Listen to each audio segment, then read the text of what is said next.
Dr. Giulia Enders. Is it okay for us to call you doctor? Well, I'm a medical doctor. Okay. So in that sense, it is accurate. Okay. Probably we can continue for one of the most curious question from, I believe, from more than 6 million of people who has read of your book. And guys, you have to know that this book also has been translated into more than 32 different languages and spread into 38 different countries nowadays. And luckily now we have one in Indonesia, has been translated by Miss Shiva. So Dr. Enders, can you describe a bit how you can end up with this kind of research and why the gut? Well, there was a personal aspect to it because I had a skin disease when I was a teenager, so it made me start reading about the body. But then it was also when I was in medical school that I discovered that there was not so much about this topic. And when I started my PhD work, I went to the microbiology department. And in the beginning, I swapped places in my apartment. So I would go to my fridge or my sink, and I would look in the lab or what grows there. And when I did this, I became more and more curious also about the different bugs and the microbiome. And when I started reading about this, then that's when I really realized, wow, this is totally starting now. This is a big topic. There's so much research that people don't know about. And I always felt like everyone should know just a little bit more about it. And on my own body, I could see that it really changes your life when you just understand a few things better. I think this was why I really wanted to make this book like fun and easy, but also have lots of concrete knowledge inside of it, so that people can benefit from all this research that is happening at the moment. And what kind of inspiration until you find out that the way into illustration that you share to us on your books? The illustrations are all by my sister. My sister and I always work together super close. So what we call it like brain ping pong. Like one has an idea and she gives it to the other one, gives it back with like an image. So it was really a lot of fun to work on this. And especially sometimes I would just send her a text, like the text about how to go to the toilet. And then I wouldn't know what she would do. And she would send me back the picture and I would laugh like so hard when I saw it. And every time that this happened, we knew it was really right. And you have to say, I mean, I don't know about how it is in Indonesia. Actually, I'm a bit curious to ask that you. But in Germany, it was quite taboo. Like people are embarrassed to talk about it. And we felt like we want to respect when people are embarrassed. We're not dragging them into the topic. We're not making them read anything uncomfortable. We just want to have a safe space where we have careful but fun language so that people can have the information at home in private. They read it. It's a book. And if they then want to, know more, they can. But this was always important to us. So I'm kind of curious how this whole topic about digestion and the gut is handled in Indonesia, actually. What would you say? Yeah. Do you know that this kind of illustration is really helpful for the readers because the topic probably has and having many vocabs in terms of gastroenterology, which is very probably complex for some people who doesn't study on your field, right? For me, as a public, as a readers, I really enjoy the book. I believe in this forum we have invited Miss Shiva, the translator of your book. Is she now? Has joined? Okay, welcome. Hi. Thank you for translating. No, I thank you. I mean, I'm so grateful for your book. It's so interesting and I feel like everyone should read this. No. Yeah.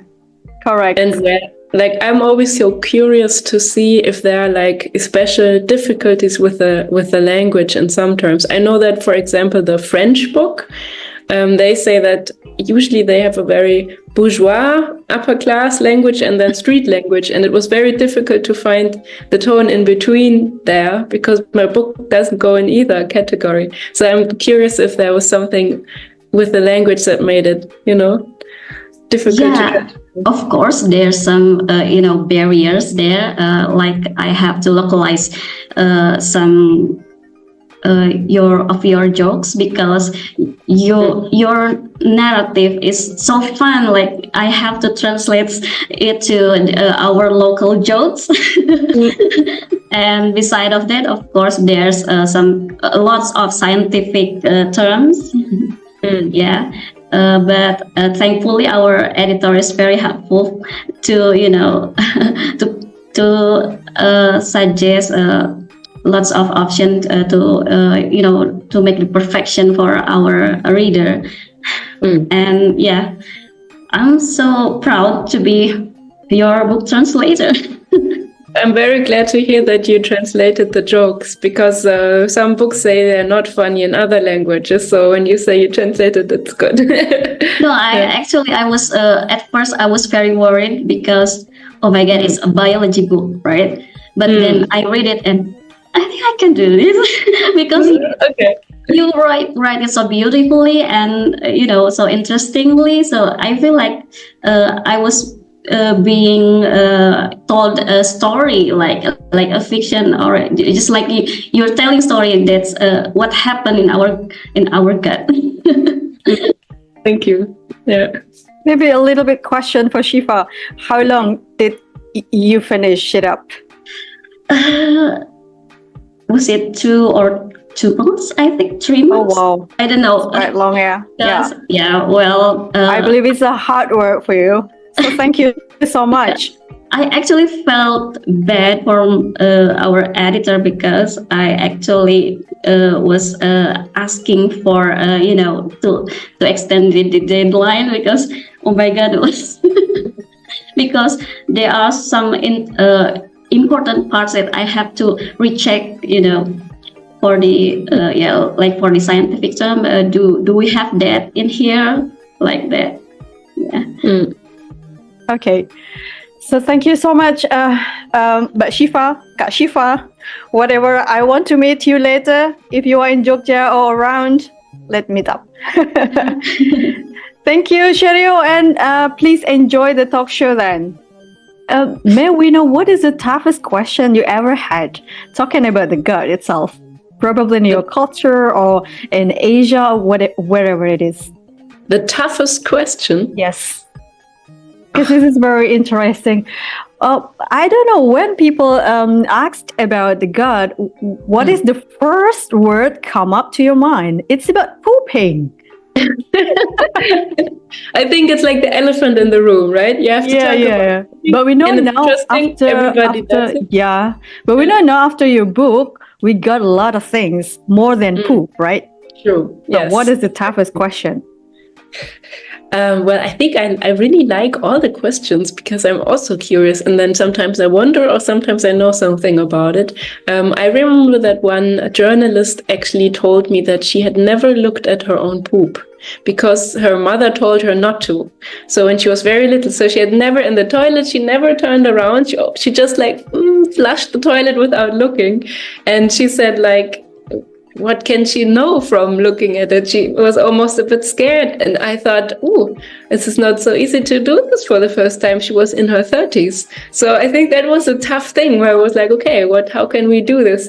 And I just said, it's like your gut writing you a message, like an SMS, and you just check it out. And he's like, I'm okay. Or he's like, I'm not so well. And then you just go okay. It's a way of having communication with the gut in a way. So I hope I made it a bit easier for her that way. Yeah. And do you know, your book has a kind of good perspective that people who are the readers of your book probably can make a kind of little experiment every day after reading this book. Okay, so that was my goal. I really hope this would happen. And I think one other question that I remember was air quality. That was interesting to me too, because after that question, I read a lot about it. So when the air quality is not so good, then people have more belly aches. And I didn't know why. And I understood it's because when we breathe in air with pollution, then it will be in our throat, right? And what do we do with the throat? From time to time, we swallow. So the pollution will be swallowed to the gut. And this actually does change the microbes. And it sometimes can lead to people having more belly aches. And I didn't know that. So that was a good question because it made me learn something about it. So yeah, those are my two topics that I remember. All right.